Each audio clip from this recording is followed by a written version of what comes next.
Welcome to another episode of the Dental MBA podcast, sponsored by eAssist Dental Solutions.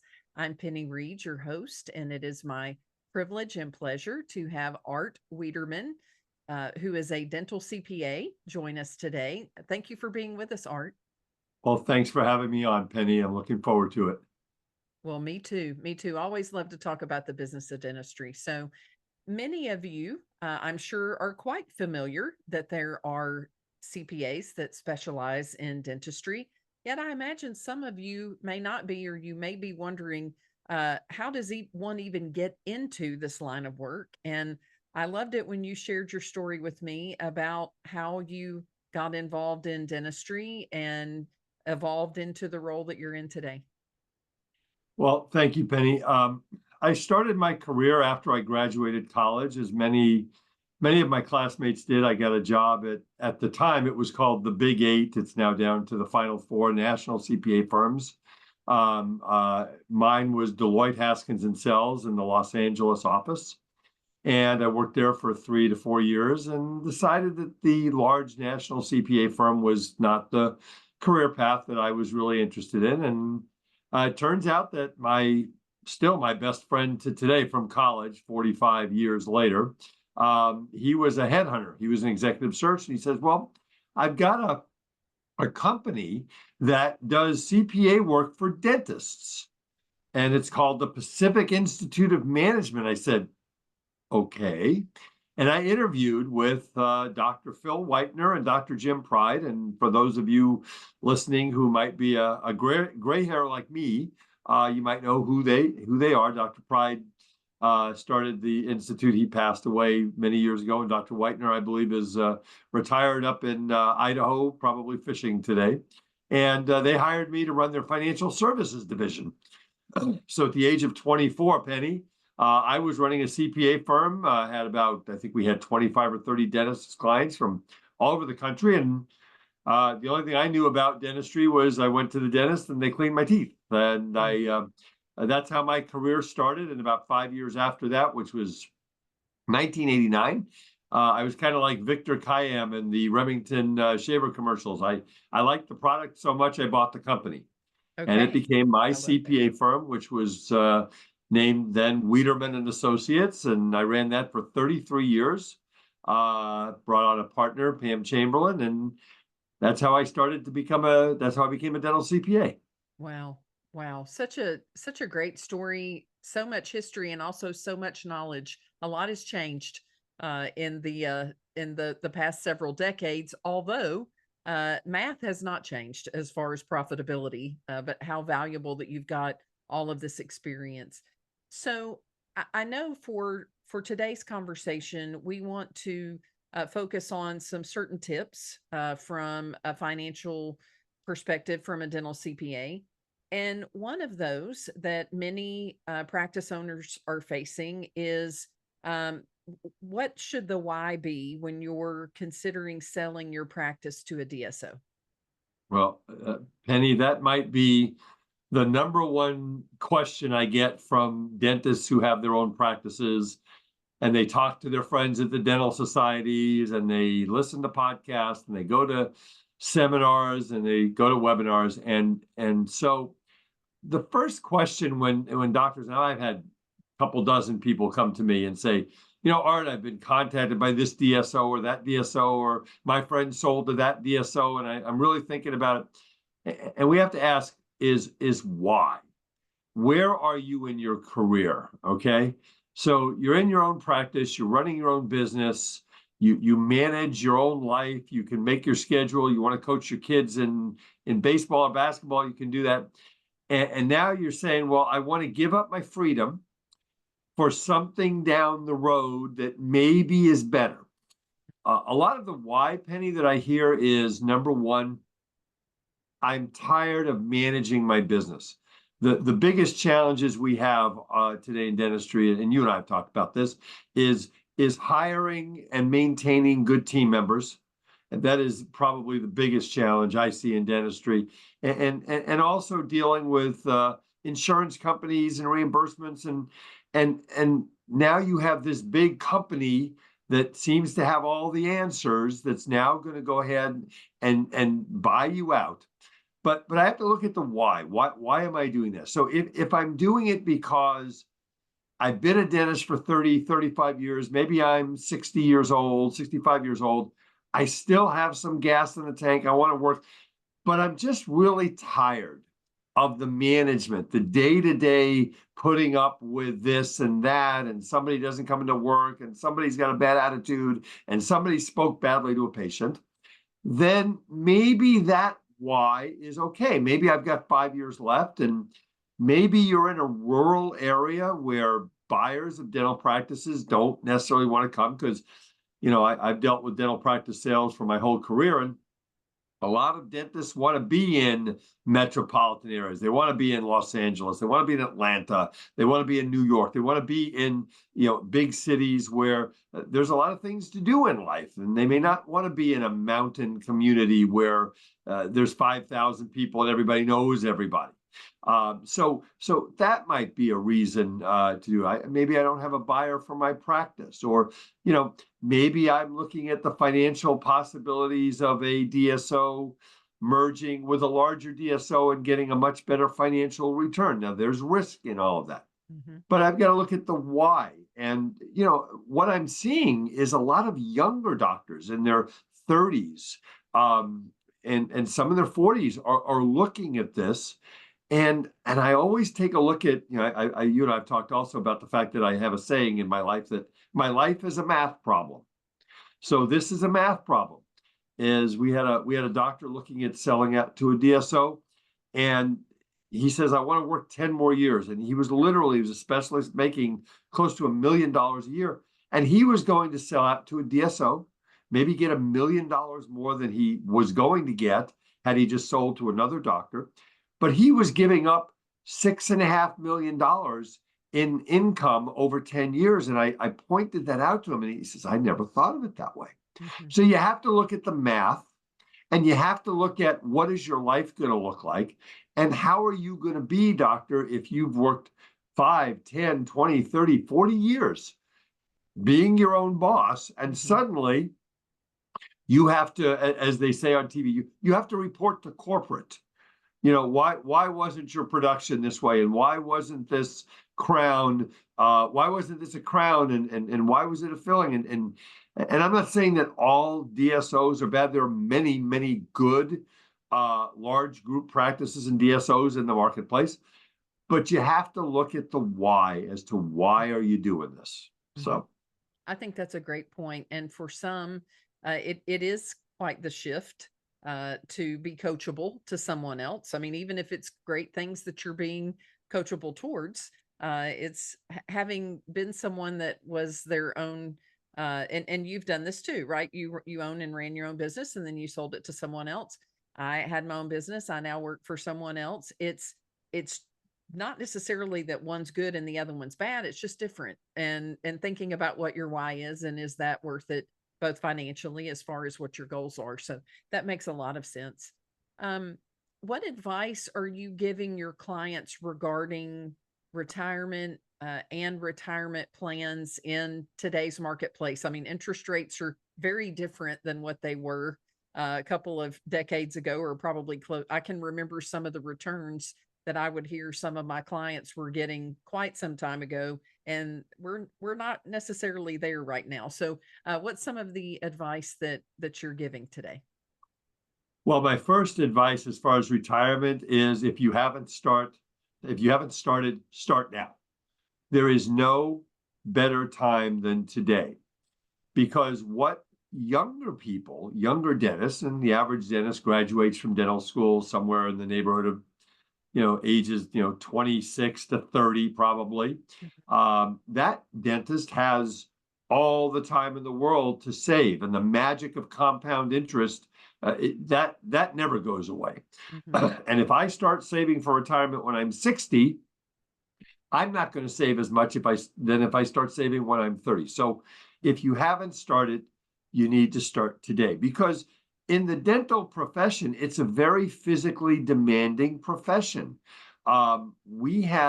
Many of our clients have had to exit the profession because of issues with back and neck and shoulders and carpal tunnel and hands. And that's just reality of doing what dentists do for an extended period of time, 3 to 5 days a week. That's just a fact. So we want you to be able to have the financial ability to retire. Now, that doesn't mean that you're going to retire. It just means we want you to be ready. So the first key is start early. And the best way to be able to fund for retirement, if you own your own practice, is by using a qualified retirement plan. And I'll go real quickly through, there's 3 options that most all dentists are going to use in owning their own practices. I call them Baby Bear, Mama Bear, and Papa Bear. So the Baby Bear plan is called a simple IRA. The simple IRA doesn't require any government filings. You can literally go down to a bank and open one up, and it allows you to fund somewhere between $10,000 and $40,000 a year for retirement, most of which is going to go to you. And with the simple IRA, you can put your spouse on the payroll. You're non-working or should be a working spouse.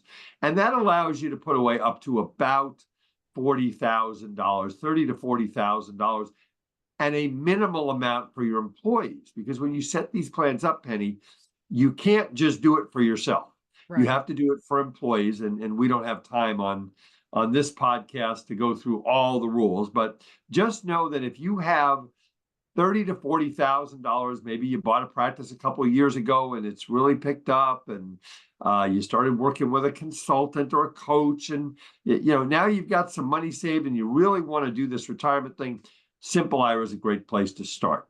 Mm-hmm. The Mama Bear plan is the middle plan, and that's called a profit sharing plan with a 401k component.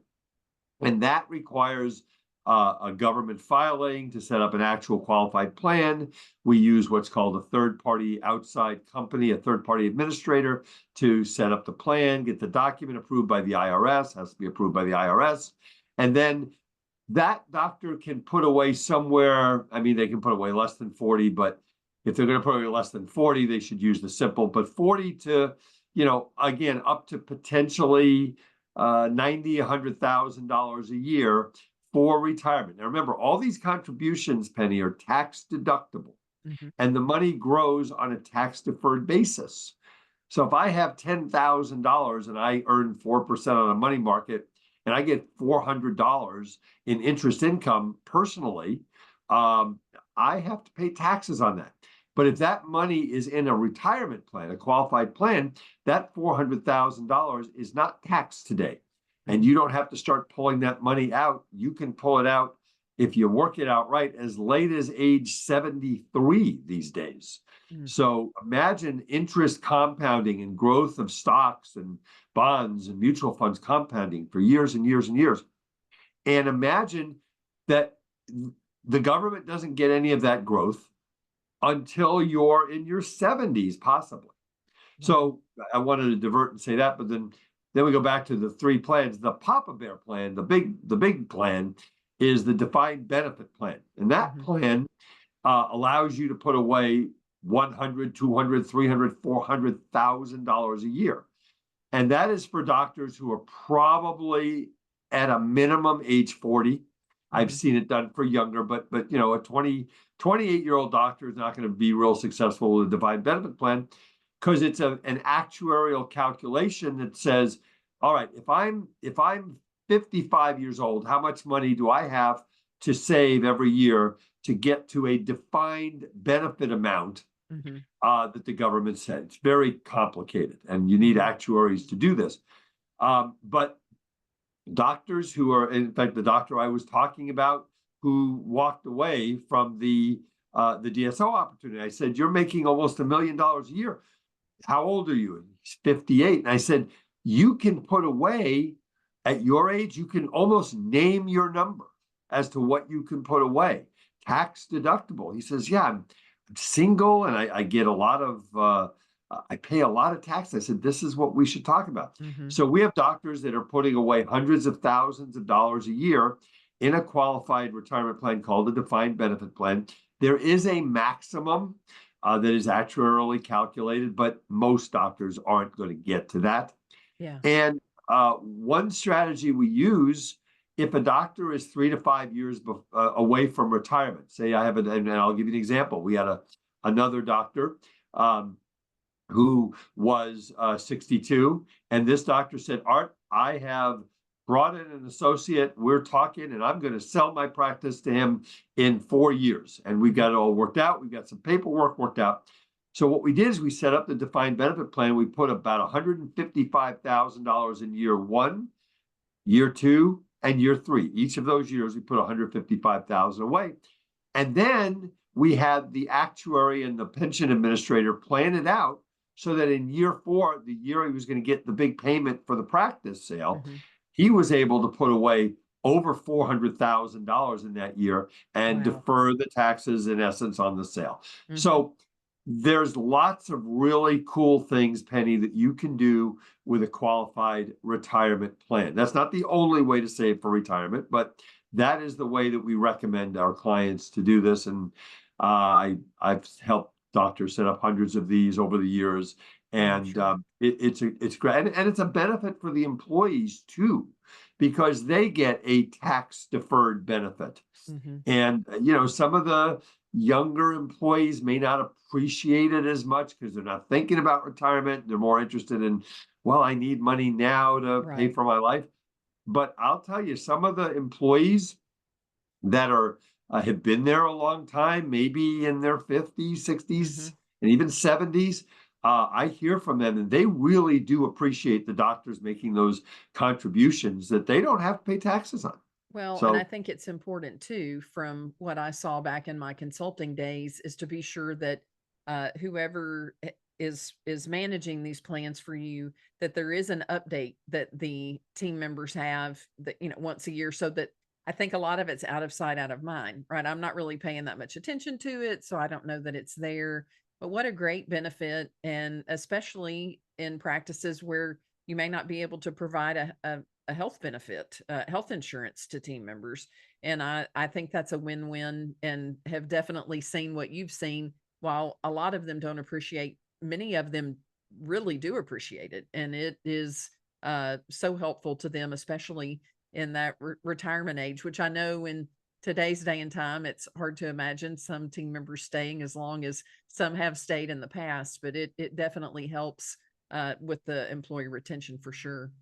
So, we've talked about, the how to consider when to sell, or if it makes sense to sell to a DSO. And then you've touched on what sort of vehicles to put the profits in once we've made the profits. So, let's talk about the most important things that you see as a dental CPA to guide your clients on, regarding how to be as profitable as they can, to have that money to put in those, not only to live comfortably now, but to put into those retirement vehicles. So what are some of the, the primary areas that you coach your clients on regarding maximizing the profitability? well, that's a great question. And one of the things that I've always said about being a dental CPA versus not being a dental CPA is understanding the business of dentistry. I mean, CPAs should be able to do taxes, but when I coach my clients on the business of dentistry, the first main point, Penny, that I make is that I hear a lot of doctors focusing, well, how can I cut my overhead? How can I have less expenses? My overhead is 80% or 85%. And my answer is, you know what? Overhead's important, but you're not going to make more money in a dental practice by cutting your overhead. It's not like General Motors. If General Motors wants to cut their overhead, they can close 3 plants. They can put thousands of workers out of work. In your dental office, where maybe you have 5 to 10 employees, you can't cut 40% of your employees because you won't be able to do all the dentistry and administration you have to do to run a dental practice. Mhm. But what you can do is look at your production. And we're back to, it's a math problem, Penny, is how can I increase my production? Can I do one additional crown a day in my practice? Um, can I do different procedures in my practice? In other words, I'm not doing, my favorite is sleep dentistry. I'm convinced that a sleep apnea, a sleep dentist saved my life by diagnosing my sleep apnea about 20 years ago. And it saved my life because I've been on a CPAP and I'm convinced that I might not be here. Wow. So, those types of things, and TMJ, and doctors are placing implants and all these things that they can be doing to increase their profitabilities. But right inside of their dental software, and even some of these metrics programs that are out there that you can pull information from, um, you can look and see what is your case acceptance Hmm. percentage, and what is your uh, you know, I have a statistic like with case acceptance, 60% and 80%. In other words, I like to see 80% of the cases that are presented are accepted. And of that, from a number of procedures, and 60% from a dollar standpoint. Hmm. And we see, as I'm sure you did when you were a consultant and a coach, that the nationwide average in dental practices is significantly lower than that. Oh, yes. So I encourage doctors to, how do you present cases, and Hmm. what kind of a team do you have, and what kind of a culture do you have? But we look at the numbers, and what's your cancellation percentage and Hmm. your no-show percentage. Um, Another metric I like to look at, Penny, is the reappointment, Hmm. which is so important. Is you get a new patient comes in, they have a great experience, and then they walk out without their next appointment. They don't know. A lot of them don't know that they have to reschedule, right? Right. They don't know. So these are things that we talk to our doctors about. The other thing that I love to look at are the write-offs that the doctors have in their practices.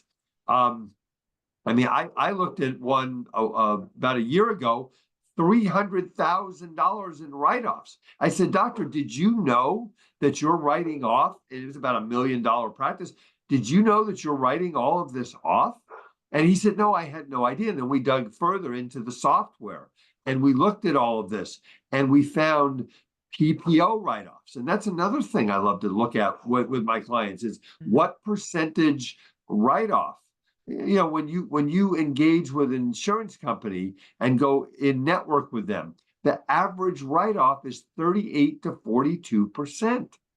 I mean, I don't know too many business models that can make it Yeah. when you give away 38 to 42%. So we look at those numbers, and do we change our relationship with insurance? So these are the things that I like to talk to my clients about, Hmm. and figure out, what is going on in the practice. A lot of Yeah. times I find out that I have a front office administrator who is the gatekeeper, and who patients don't like. And you see that in your Oh, consulting I've work, seen right? it, right, and patients wanna do business with people that they like, Oh, and that's absolutely. where that administrative team, they're a direct reflection of the doctor, even if, let's just say, for example, they're harsh communicators and make things difficult for the patient, and the doctor's exactly the opposite. It's the patient's thinking, "Well, he or she lets them be that way, right? So that must be okay." No, that's a huge and I made mistakes too back when I was an office manager, right? Trying to Oh, protect wait, the wait, you make doctor and mistakes? I don't believe that. yeah, oh no, plenty of them in their time. One thing, Art, when we were visiting before, that I thought was definitely important to point out is in the hygiene department, which, especially if a practice is involved with PPO plans, but even if they're not, the percentage of production that should be more than a prophy, right? That should be in the 4,000 codes. I thought that was very interesting. If you would share about that. Sure. So couple things we talk to our clients about hygiene. Number one, the hygiene department is so important, and I don't see the emphasis on it Mhm. in dental offices. The hygiene department can do three things. They're a source of revenue, they're a source of new work, and they're a source of an opportunity to ask the patient for a referral. There's so many things that the hygienists do.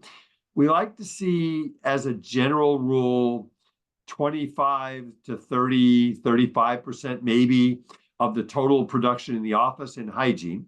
Mhm. And of that hygiene production, we like to see about a third of that in the 4,000 codes. That's, like 4910 Mhm. periodontal maintenance and non-surgical periodontal maintenance, quadrants of root planing. Mhm. And the national average is much lower. It's probably around 10%. Mhm. And number one, if I have an hour that I'm paying a hygienist, 50, 60 minutes, I'm hearing higher these days, per hour. Mhm. If I'm charging, and again, I'll use Southern California fees, $120 to $150 for a cleaning, that same hour that hygienist is doing a root planing procedure, and that might be $250 an hour, that's more profit that drops right to the bottom line for the doctor. Mhm. And it's a liability issue because undiagnosed periodontal disease is a big deal these days with all of the studies that are out and things like Absolutely. that. So if we see that, what it means is that either if we see a low percentage in the 4,000 codes, it either means that the doctor is not making it a priority in the practice and to the team, that periodontal maintenance and periodontal health is got to be a priority. And everybody's got to be probed once a year, and everybody's got to have the discussion. The hygienists have to have the discussion with the patients about the why. Why is this important? Okay, so that's got to happen, or they're not doing the probing and they're not doing the educating, and the hygienists are just in there. We call them filling a chair, and for Mhm. 40 to 60 minutes, depending on how long the appointment is, Penny, they're cleaning teeth and they're talking about Johnny and softball and baseball and basketball and whatever, but they're not educating the patient. They're not looking and saying, you've got some fives and sixes here in this probing we've done, Mhm. and doctor and I are very concerned about that. And if we don't take care of that, it can turn into a lot bigger of a problem. Mhm. So therefore, we'd like to recommend to you that we do one quadrant or two quadrants of root planing, because that's what this is going to do. And then you educate the patient. And a lot of times it's just not a priority in the practice. I agree, and I think a lot of it is sometimes team members don't know what to say, right? But it starts with, as you shared, that mindset, the dentist making it a priority, sharing that with the team adopting that mindset. And I had a really funny. I haven't said anything super off the wall yet, so here it comes. I had a funny thought when you were talking about patients and periodontal disease. Um, Maybe it's from my years as an office manager. I could almost pre-diagnose, even though, only the doctor could diagnose, but I could pre-screen for perio when patients would come in to the reception room. Like, unfortunately, I have a nose for perio. And my husband took me to see Wicked um Uh-huh. night before last, Wicked. opening night here in Memphis. And in a couple of those confined spaces, I'm literally standing there thinking, which one of you is it? Like, I mean, it, it, it really is so prevalent in our society, and something as simple as, and having worked with many, many offices throughout the years, but that probing, not only is it important that we probe, but that we call out those numbers, that we're telling the patients so that, I mean, we can educate them all day long, kind of telling them the textbook part. But when we tell them what the numbers mean and then we're calling them out, and I think this is a great example of where, we say, or one of the things that I like to say is busy is the enemy of great. We think, okay, well, I'm too busy to, bring someone else in or go through and explain this. And once a year, tell the patients, hey, as a reminder, we do the periodontal depth measurements. Here's, anything that I say that's over a 4 is a concern if it's over a 5. And then you call those numbers out, and you can usually hear the patient go, "Whoop," I mean, they're making faces, but we're making them part of the experience. And I firmly believe that the time factor is a lot of it. And then the other part is that fear of, okay, well, you have periodontal disease, and then we go to recommend the periodontal treatment versus the cleaning, and how do I overcome those objections of the patient? But if they really understand what it is and what you're talking about, I don't really think that there are as many objections. But sorry about the reference to the musical Wicked and periodontal disease. But I literally, this was just 2 days ago, was thinking, oh dear, I wonder if whoever this is has been to their dentist recently. I know. Don't you want to just walk up and go, I'm a dental consultant and I really think you need to go visit a dentist, but you Yeah, can't really do that. yeah, no, I But can't. I can't. but But you're the so thought right. did come to mind, and it made for an interesting story.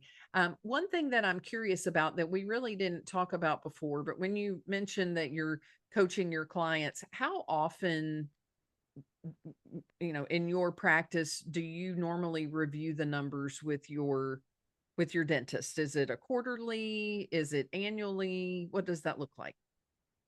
Well, I would like to do it more with my clients. It's an issue of their time and they're wanting to commit to this. Some of them have dental consultants that they work with, that they review the numbers with. Hmm. But the ones that do engage with me to do this, we usually do it a couple times a year. I mean, to do it quarterly is a little bit, I mean, you should, but I like twice, at least twice a year. And if not twice, at Interesting. least once, Yeah.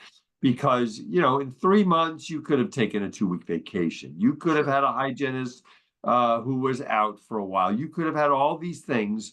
But I mean, I think a couple times a year to go Hmm. over it. And I mean, ideally, once a quarter would be great to be going over it because you're staying on top of what's going on. And I have clients who they would come in twice a year and we wouldn't only talk about the numbers, we would also talk about, marketing. I love marketing. In fact, I should have gone into marketing instead of accounting. I love, the marketing and podcasts and all that kind of stuff. And we would talk about different marketing. And the one thing I teach my dentist, Penny, is that, marketing is not about sending out a bunch of mailers once and hoping that people will come to your practice. Marketing is a whole bunch of different things that you Right. try. And Hmm. as a business owner, no business owner, including myself, has ever can ever say, I never made a mistake running a business. Oh my goodness, no, that's not true. So the only way that you succeed is by trying things. And the only Hmm. way you find out what works is by trying things that don't work, which means, we're going to fail. That's Right. okay. So Yeah, I love that. I love that. Thank you. I think that's excellent advice, and really being intentional for those of you that may not have a dental CPA, or maybe you do and you're not meeting with them as often. I love the idea of at least twice a year or possibly quarterly, so that you can really have your finger on the pulse of what's happening in the practice. But such great information. Art, how would a listener, if they're looking for a dental CPA, or a viewer, what's the best way for them to get in touch with you?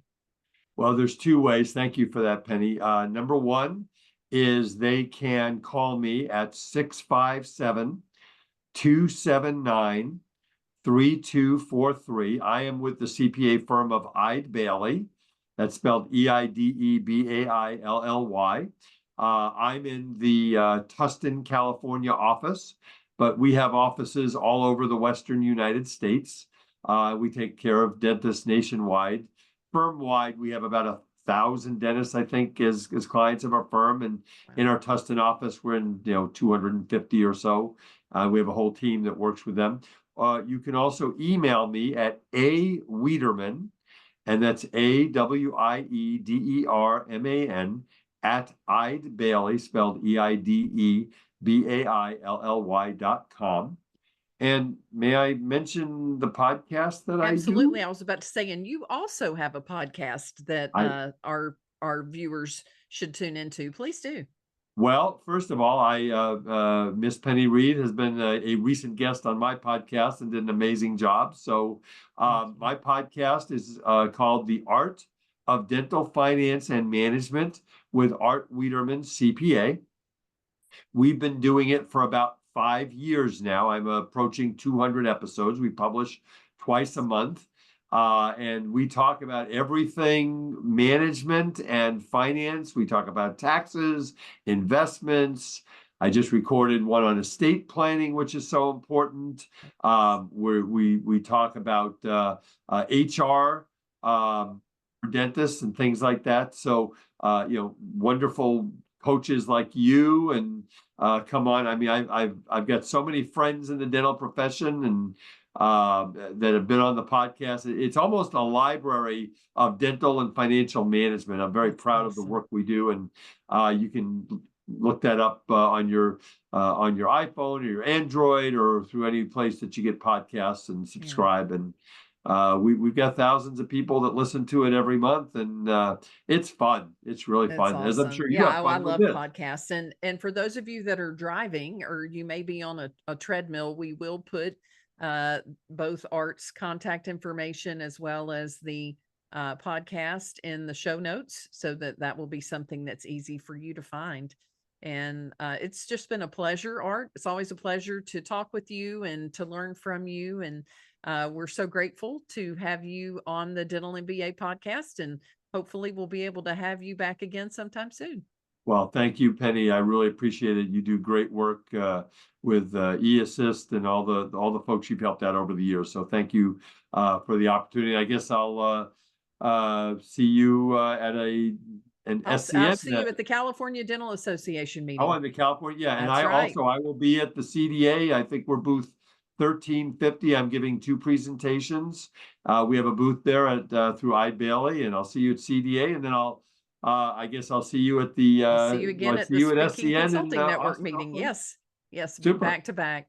All right. Thank you Okay. so much, Art. And thank you everyone for tuning in to the Dental MBA podcast.